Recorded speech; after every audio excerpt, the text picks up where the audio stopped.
Tribulation Trump went out to Indiana, and he's out there with the air conditioning place telling people that, well, you know, we're going to be able to make air conditioners here in Indiana. He told the people in Ohio that the General Motors are not going to send any of their plants down to actually carry air conditioning. Actually did move out of Indiana and went down to Mexico after Trump told the people out there that wasn't going to happen. Now, yesterday, the Chevy Cruze plant out in Lordstown, Ohio, under General Motors auspices, closed down yesterday. I'll read the article. The last of Lordstown's assemblies, depleted workforce, walked out of General Motors plant early Wednesday afternoon, unsure whether they would ever enter again. As the last Chevrolet Cruze rolled through the line Wednesday, workers put their tools down, picked up their personal belongings, and left the building. Some stayed for a vigil, making the final cruise, reaching the end of the line around 2:30 p.m. yesterday. Some went to the Union Hall to commiserate with former workers. Some went home. The plant will officially go idle on Friday, and GM has no immediate plans to retool or reconfigure the plant for another vehicle.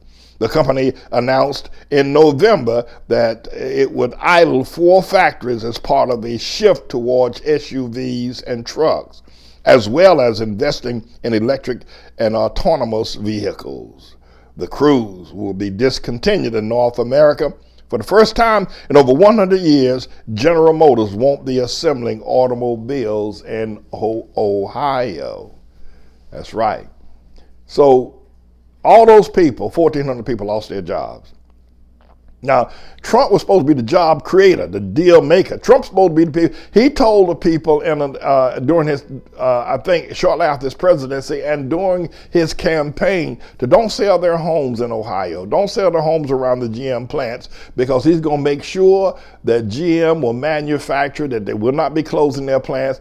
And people who could have sold their homes 2 years ago are now stuck in a community whose lifeblood was that automobile manufacturing plant. And not just the 1,400 employees that work for General Motors at that Cruze plant, but you have the ancillary jobs around there, the lunch counters, the various fast foods, small towns, the schools, barber shops, all of those entities that got their customers from the 1,400 employees that worked at Lordstown will now also have to close. It's going to be a black day in Lordstown. And this is right in the face of Trump saying that he was the best deal maker, more people being employed, best employment, best economy ever.